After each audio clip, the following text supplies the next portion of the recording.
are these people? We made it to Venezuela. So what's happening in Venezuela? We talked about it briefly in the lightning round last week. Dave DeCamp, Antiwar.com, and Dave he's done it again. Dirty bastard. No, we love Dave DeCamp.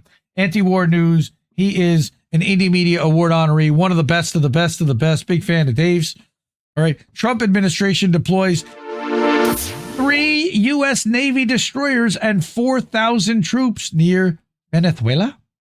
Yes, we want the oil. And I'm going to get to an article written by somebody sitting in the audience right now, I believe, Dissent in Bloom, who wrote all about, did a great piece on Venezuela that's really long. Trump admin deploys 3 U.S. Navy destroyers and 4,000 troops. The U.S. appears to be moving toward another regime change effort against Maduro under unsubstantiated claims that he's leader of a cartel. Last year, they tried to undermine his election, which they even allowed after sanctions had been there. Again, Dissent in Bloom will talk about that. The U.S. is deploying 3 Navy destroyers off the coast of Venezuela in a move aimed at pressuring President Nicolas Maduro, signaling what appears to be another push for regime change. One official told Reuters, remember the propagandists for the world, that a total of 4,000 U.S. sailors and Marines are expected to be committed to the Trump administration's efforts in the southern Caribbean region. I remember very clearly that Whitney Webb, before Trump took office, said that what they were likely going to do, and I remember Fiorella and Eva and Vanessa were mentioning that they were speculating Trump was going to bring a lot of the troops back to the Western Hemisphere and focus mostly on Western Hemisphere control. And this is perfect. Between this, border control and Mexico is perfectly in line with what they were talking about. U.S. officials say the deployment is an effort to combat threats from Latin American drug cartels, quote unquote, as the U.S. has made the unsubstantiated claim that Maduro is the leader of a cartel. The accusation goes back to the first Trump administration, when then Attorney General Bill Barr indicted the Venezuelan leader over claims of narco-terrorism, which was, again, really just about the oil. And remember, they tried to displace Maduro and replace him with the infamous Juan Guaido. All right. The claim was made over alleged cocaine trafficking, even though data showed at the time that the vast majority of cocaine coming into the U.S. went through the Eastern Pacific rather than Venezuela's Caribbean waters. All right. Also, Colombia. White House Press Secretary Caroline Leavitt was asked on Tuesday about the deployments near Venezuela and if the U.S. was considering putting boots on the ground in the country. I hope not.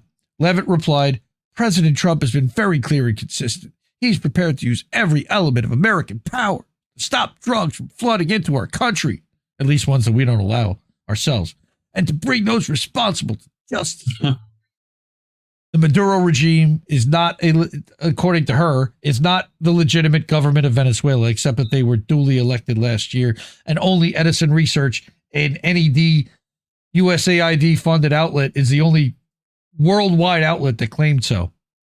And they haven't been able to produce the receipts for that. Again, she's claiming that it's a narco-terror cartel, and Maduro, it's the view of this administration, is not a legitimate president. He's a fugitive head of this cartel, and he has been indicted in the United States for trafficking drugs into the country. Really? Maduro himself trafficked drugs. R&R.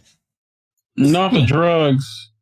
The Trump administration has taken other steps that signal another attempt at regime change in Venezuela, including increasing the bounty on Maduro from $25 million to $50 million and labeling cartels specially designated global terrorists. I've heard that before, including Cartel de los Soles, a term used to describe an alleged network of Venezuelan officials involved in drug trafficking that doesn't actually exist as an organization. Almost like Palestine Action at this point. The U.S. designated the so-called Cartel de los Soles over claims that it supports the Venezuelan gang Tren de Aragua and Mexico's Sinaloa cartel. Of course it doesn't. However, a recently declassified U.S. intelligence memo said it was unlikely that Maduro's government cooperates with or directs TDA, and Mexican President Claudia Sheinbaum has denied that there's any evidence linking Maduro. Get your Sheinbaum to Sinaloa. No link between Maduro and Sinaloa. The memo from the Office of the Director of Intelligence, right, dated April 7th, said that while some members of the Venezuelan government may tolerate or cooperate with TDA, Maduro and his top officials view the group as a threat. They're not in favor of them. The Maduro regime probably does not have a policy of cooperating with TDA and is not directing TDA movement to and operations in the United States. That's coming from the DNI themselves. I think that's a woman named Tulsi Gabbard. Earlier this month, Get Your Sheinbaum told reporters that the U.S. announcement about Maduro's alleged ties to Sinaloa was the first she had heard about it. Of course it was. On Mexico's part, there is no investigation that has to do with that. As we always say, if they have some evidence, show it. We do not have any proof. Maduro said on Monday that in response to threats from the Trump administration, he's going to deploy millions of members of a pro-government militia across the country. Quote, this week, I'll activate a special plan with more than 4.5 million militiamen to ensure coverage of the entire national territory, militias that are prepared, activated, and armed. He's saying fuck around and find out. On our turf. While the Trump administration has taken steps to add pressure on Maduro, it's also recently reversed a ban on Chevron pumping oil in Venezuela, and Venezuelan oil is now on its way to the U.S. How about that? Speaking of which, again, our friend Dissent in Bloom. The Trump admin is planning an American takeover of Venezuela. Very plain, very simple. For more great takes on this, again, follow Arturo Dominguez at Decolonized Journalism. But this, again, is an outstanding article. Military on their shoreline, sanctions, deportations, and oil deals are pushing Venezuela toward American takeover. When America says freedom, it means oil. It's been a few months. Freedom. It's been a few months since Trump stood on that stage and promised to retake the Panama Canal from China. At the time, it sounded absurd. It still does. The U.S. handed control of the canal back to Panama in 1999. By the way, China doesn't run it. That was another lie from Trump. But the corporate media ran with it like dumb shit. Right? Corporate media ran with it like it was a serious policy. Yes. Pumping out headlines that made it seem like America had lost something to China that needed to be reclaimed. While everyone was busy arguing, we're gonna get back Alcatraz. We're gonna rebuild Alcatraz. No, they just decided to build one in the swamp. And by the way, that make got a new one somewhere else. Right, they got deemed that they have to take that one down now too. But while everyone was busy arguing over that fiction, the real move was happening off camera when BlackRock, the massive investment firm, quietly signed a $22.8 billion deal to take over the ports at both ends of the canal. See, they didn't need to buy the entire canal, but they bought the gates. That's all that mattered, because if you control the gates, then you control who gets in and gets out. And in the end, Trump got his win in the media, and the Panamanian people got screwed, and BlackRock got their throttle on global trade. As she reminds us, the Panama Canal is one of the most important trade routes in the world. But this goes beyond Panama. It's about Wall Street trying to control global trade routes in order to control the world. Roughly 3/4 of the ships that pass through the canal are tied to U.S. trade, and now that BlackRock controls the ports at both ends, American corporations can now decide who gets to move goods, including oil. And the next target is Venezuela. Why? When most people think of oil, they think of the Middle East, but see, Venezuela actually has the world's largest oil reserve.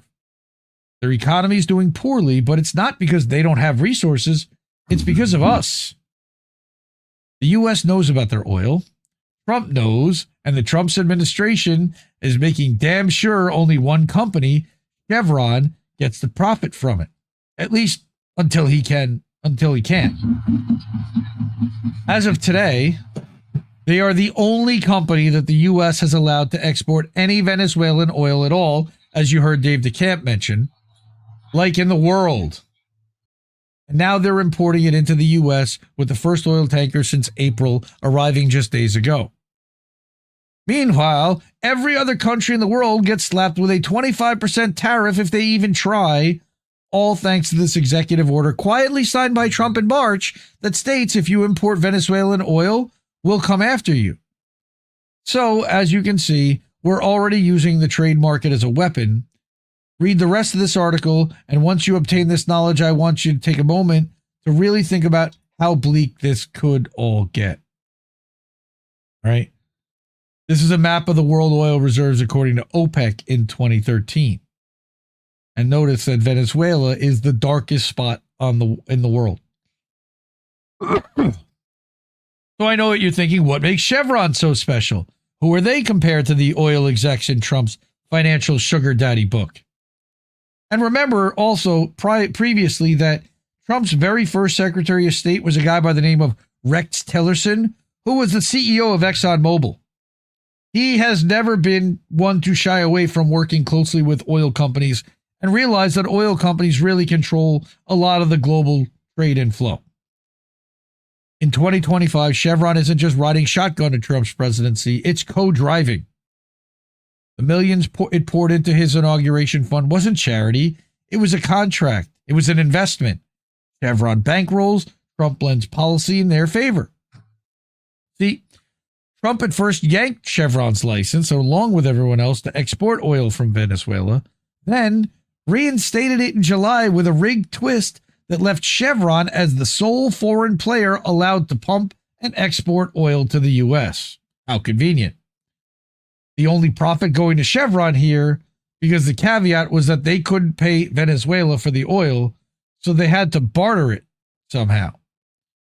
From there, the company synced itself to Trump's entire political theater.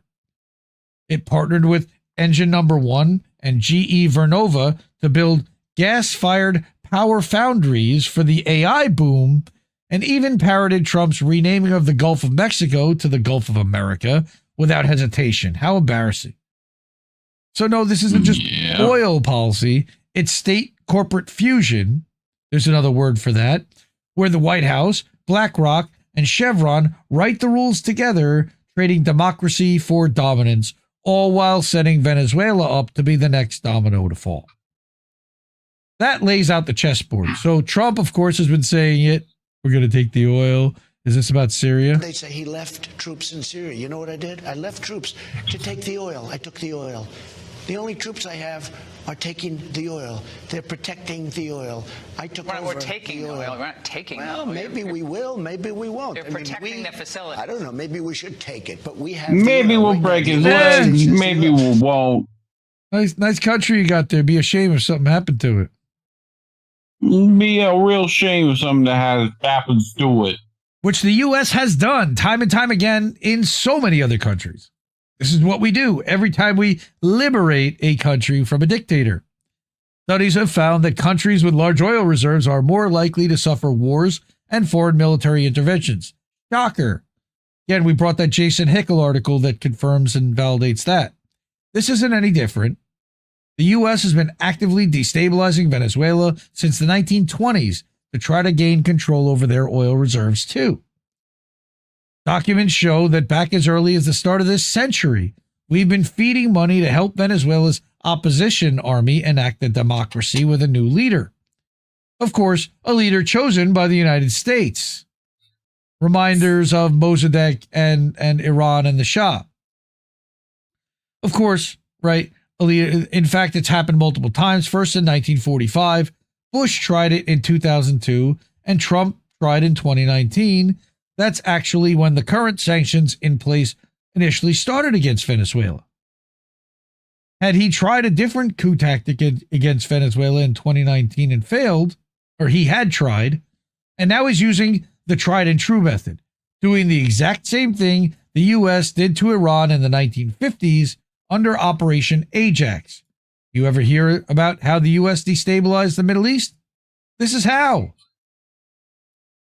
Interestingly, she notes, when Joe Biden took office in 2021, he never rescinded those Trump-placed sanctions. But In 2022, he did give Chevron the first special license to export oil from there under them. Priorities, am I right? And I believe, wasn't Chevron the organization that Steve Donziger was suing for poisoning the indigenous people down there in Brazil? I think so. I don't know about Brazil, but pretty sure. Maybe it was Colombia. Now, the entire purpose of sanctions and now tariffs is to hurt Venezuela's economy, putting them in a position to topple Maduro's regime. They want that damn oil, and they're not giving up. That's what the murder walrus wanted in 2019. You know, John Bolton. He had a bit of a rough week, I heard. Right. This has been what's happening as we've all been scratching our heads at the erratic policies, executive orders, the manufactured trade chaos, the bizarre fixation on retaking things that were never ours in the first place. But see, this entire thing isn't random. It's a strategy. One that merges corporate power, foreign policy, and resource extraction into a single machine, giving the U.S. more money at the expense of innocent people. It begins with the letter F. These sanctions and tariffs don't just squeeze Maduro, they crush ordinary Venezuelans. Again, the point of sanctions. The U.S. has been the single biggest driver of the humanitarian crisis tearing this country apart. A not-so-fun fact, Trump's fight with China isn't about spies or ideology, it's oil. By mid-2025, China was buying over 90% of Venezuela's crude thanks to Trump's tariffs and sanctions. Washington pretends it's about democracy, but the truth is they're furious that China keeps bankrolling the country they want to collapse. That's why hundreds of thousands fled here, only to be sent back by Trump to the same collapsing country they escaped. Not for border control, but for destabilization. It's a tactic. Think back to Trump's recent revocation of temporary protected status for Venezuelans. That wasn't about immigration. It was about weaponizing people as leverage, stripping protections from 350,000 Venezuelans. I remember we reported on that, forcing deportations, funneling them into CCOT, and even twisting the Alien Enemies Act. It was all deliberate. The plan was simple: overwhelm Venezuela's fragile system with returnees, crank up the pressure, and push the country closer to collapse. Every deportation wasn't just cruelty. It was a chess move in the larger game to topple a government and hand the oil fields to U.S. corporations. As you read this, our military is already closing in on this Venezuelan crisis. Right? U.S. military again on the coast of Venezuela. The Iwo Jima, the San Antonio, and the Fort Lauderdale to join 3 guided missile destroyers already there, as reported by Antiwar. On board are 4,500 service members, including a Marine Expeditionary Unit with 2,200 troops ready to deploy. Remember that Maduro said he was deploying 4.5 million to the streets to secure the borders. 2,200 troops? That doesn't sound like very much. Officially, it's a counter-narcotics mission, as we pointed out. In reality, it's the muscle behind everything that she's just laid out. Trump labeled Maduro and his allies narco-terrorists, raised the $50 million bounty on his head, and slapped sanctions designed to break the economy. Now, the Navy gives him the threat of boots on the ground to make it all real. Also, to enforce a blockade. Maduro has responded by mobilizing more than 4.5 million militia members and rallying allies in Cuba, Bolivia, and Nicaragua who are warning that Washington's drug war is just a cover for intervention. Strip away the labels and the propaganda, and you can see it clearly. BlackRock locks down the gates in Panama. Chevron locks down the oil in Venezuela. The military locks down the coastline. It's one machine moving in sync, and Trump supplying the show while corporations cash in and ordinary people pay the price. Of course, we know about America's pick for Maduro's replacement because our friend Golden Monarch has been talking about her for a while. If Trump had succeeded in 2019, the administration's chosen leader would have been someone to line the pockets of his rich friends with even more oil money. Juan Guaido, we know that name. He's turned into a party joke. Mm-hmm. But much to Trump's dismay, Venezuela did not fall in 2019. Juan Guaido was run out of the country and had the shit beaten out of him in the streets by the people. That was hilarious. Former National Security Advisor, murder walrus John Bolton told us about it several times. Once on CNN, another time in his own memoir, the same John Bolton who had his home raided. This week, quote, I saw what it took for opposition to try and overturn an illegally elected president, and they failed. The notion that Donald Trump was half as competent as the Venezuelan opposition leader is laughable. Of course, Marco Rubio is already hard at work to choose a leader for the American-occupied Venezuela. You probably haven't seen this, but back in May, Rubio actually had met with several Venezuelan opposition leaders, but only named Maria Corina Machado and Juan Pablo Guanipa in the official memo that followed. He then paints Maria as a martyr in this document. It almost feels like a precursor to her rise, yeah? Now it turns out that she's working with the Bitcoin creeps. You combine those two things, mark my words, if Venezuela falls, you can look for the U.S. government to place Juan Pablo Guanipa or, more likely, Maria Corina Machado, because she's friendly with the bankers, as the new U.S.-placed Democratic leader, even though nobody elected them. So, here's her take on Maria Machado, handpicked by the Asian Council of the Americas, right? In June 2025, a powerful business group called the COA, backed by Big Oil, including Chevron and corporate America, held an event with the very same Maria Corina Machado. How convenient. Instead of focusing on human rights or democracy, the meeting was about money. They told banks, oil companies, and investors that Venezuela's crisis is an opportunity to get rich if Maduro's government falls. I'm not going to play this. I think this is a long video. Yeah, it's almost an hour. Well, good morning, everyone. All right. Parasites. $1 trillion opportunity. The global upside. Gross. The Americas Society. Machado laid out a plan to sell off public industries, bring in the IMF and World Bank, and make it easier for foreign companies to operate with cheap labor and few rules. What a great representation of American democracy. She's Juan Guaido 2.0 in a skirt. So here are her final thoughts. Here's the big picture. Panama was never about China. It was about BlackRock controlling the gates. Venezuela was never about cartels. It was about Chevron controlling the oil. And the U.S. military on the coast is not about drugs. It's about enforcing the deal. This is state fusion. No, it's state fascism dressed up as foreign policy, a machine where Trump provides the theater, Wall Street writes the contracts, and the Pentagon brings the guns. Again, fascism is the merger of state and corporate. That's exactly what this is. And support Dissent in Bloom. Capitalism. She just passed 11,000 free subscribers on Substack. Congratulations to her for that. And she's ranking it also on the paid sub. So if you're able to, and of means, support her with a monthly or annual paid subscription. Fascists hate an educated mind. Share this also to spread the word. Talk about it. Restack it. Let the world know what we're really up against. We're in this together. All right. And support independent media. So, what's up, everyone? Fuck Venezuela, too. Well, no, support Venezuela. Fuck the Trump administration.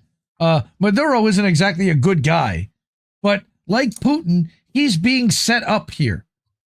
Right? And if he retaliates in any way, they're going to call him a dictator and a thug and a drug dealer. They've already set this narrative up, right? You've already done that. So that's what's happening here. All right, we're still going to get the boats. I did have a lightning round. Before we do that again, fund the media you want to see, support independent media. We do not get funded on YouTube.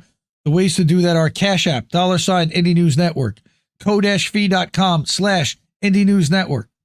PayPal.me/Indie News Network, over at IndieNewsNow.com, at INNNewsletter.com, where we're going to be live for boats smashing other boats in a little bit, and at IndieMediaToday.com, where we're live now and have been since the beginning of the show. Love you all. Thank you so much for everybody who's here tonight. Support independent media because we need it more than ever. I truly believe that. And we'll see you soon. I love you all. Have a great night, everyone. We gonna party. Mwah. Ciao, baby. No! We just fucking lost the stream! I guess this isn't such an awful place. Is that what you want me to say? You prove it's possible to sleep for days, and I still think you're right here awake. The cost of living isn't much to make, but God, it's so hard to say. And when they told you everything was safe, were you safe?